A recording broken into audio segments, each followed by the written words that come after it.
आइए जानते हैं आपसे कुछ खास जानकारियाँ। जी बताइए। तो आपको बहुत बहुत धन्यवाद कि आप आपको भी। मैं रसड़ा विधानसभा से हूँ जी और ख़ास तौर पर जिस तरह से वर्तमान समय में जी और ख़ास तौर पर मैं चौहान समाज से बिलोंग करता हूँ, तो चौहान समाज की मैं बात करूँगा। जी वर्तमान समय में जो भाजपा पार्टी द्वारा जो टिकट वितरण की बात हो रही थी, जिस तरह से भाजपा को चौहानों ने सम्मानजनक स्थिति में पहुंचाने का काम किया, सरकार में भेजने का काम किया अपना बहुमूल्य वोट दे करके, उसके बावजूद भी चौहानों की उपेक्षा की जो टिकट वितरण में, और इस उपेक्षा के बाद भी चौहान समाज के लोग कभी भी सपा का सहयोग नहीं किए, सुबसपा का सहयोग नहीं किए। लेकिन उसके बाद भी पहली बार रसड़ा, जब से देश आज़ाद हुआ तब से लेकर के पहली बार रसड़ा विधानसभा में सुबसपा द्वारा और सपा द्वारा चौहान समाज के कैंडिडेट को प्रत्याशी बना करके यहाँ उतारा गया। कितना खुशी इसके महसूस लिए करते हैं? मैं धन्यवाद देता हूँ। खुशी अब कितना बताओ, ये अनमोल खुशी अच्छा, है। यानी कि वो जाहिर नहीं किया जा सकता है। खुशी बिल्कुल इतनी बेशुमार है। बिल्कुल जाहिर नहीं किया जा सकता है। और ये स्थिति हम तो यहाँ पे खुशी इसलिए है कि पहला बार मौका मिला है चौहान समाज को अपने आप को स्थापित करने का रसड़ा विधानसभा में,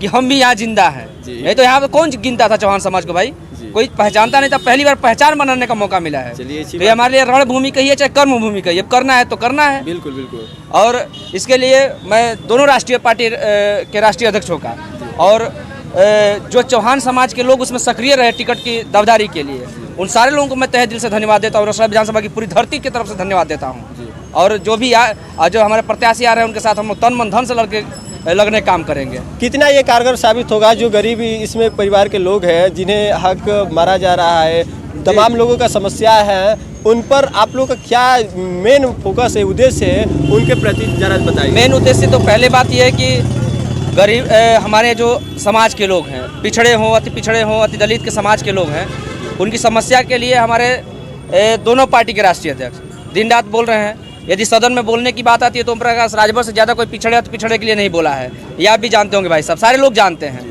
और लोगों के सम्मान दिलाने की बात है तो लोगों के सम्मान के लिए हम लड़ रहे हैं। और सबसे मजे की बात है कि सारे पिछड़े अति पिछड़े के लोग हमारा सम्मान करने के लिए तैयार हैं। कि कोई पिछड़ा का प्रत्याशी तो आया, बिल्कुल। और रसड़ा में पिछड़े के प्रत्याशी कमी थी, पहली बार पिछड़ा का प्रत्याशी आया इस तरह से।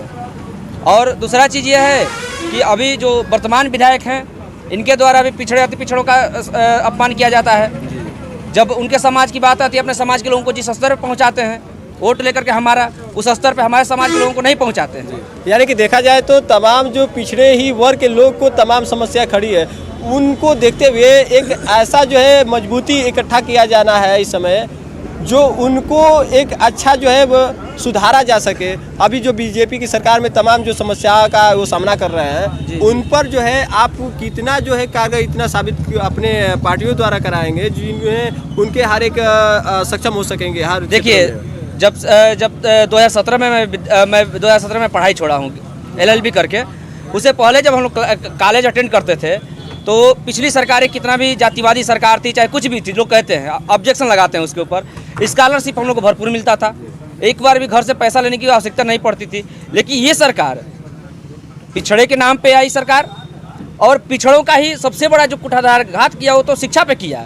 पिछड़ों का जो शिक्षा जो कहता है कि सवालों की जननी होती है, उसको ही तोड़ने का काम किया। आज किसी भी पिछड़े के विद्यार्थी से पूछ लीजिए, उसको स्कॉलरशिप नहीं मिल रहा, स्कॉलरशिप के अभाव में पढ़ाई नहीं कर पा रहा है। दूसरा चीज़ कि अभी क्या किया कि ऑनलाइन एजुकेशन सारा ऑनलाइन कर दिया। आप लोग जानते हैं, सब लोग जानते हैं इस चीज़ को। अब ये बताइए कि प्राइमरी में विद्यार्थी लड़का पढ़ रहा है, थोड़ा आपको मैं रोकना चाहूँगा कि जो शिक्षा पर अभी बात की है आप, उसमें ये बताइए कि जो गरीब परिवार है, जिन्हें ये शिक्षा से देखा जा रहा है कि स्कूलें बंद हो रही है, जी ये पढ़ाई का जो अध्ययन है, जो स्कूलें नहीं खोला गया है, लेकिन बाकी जो बड़े बुजुर्गों का कहना है कि बड़े पार्टियों का लड़कों का शिक्षा रोका नहीं गया है, उन लोगों का शिक्षा कंटिन्यू बना है, ऑनलाइन के द्वारा हो या किसी के द्वारा हो।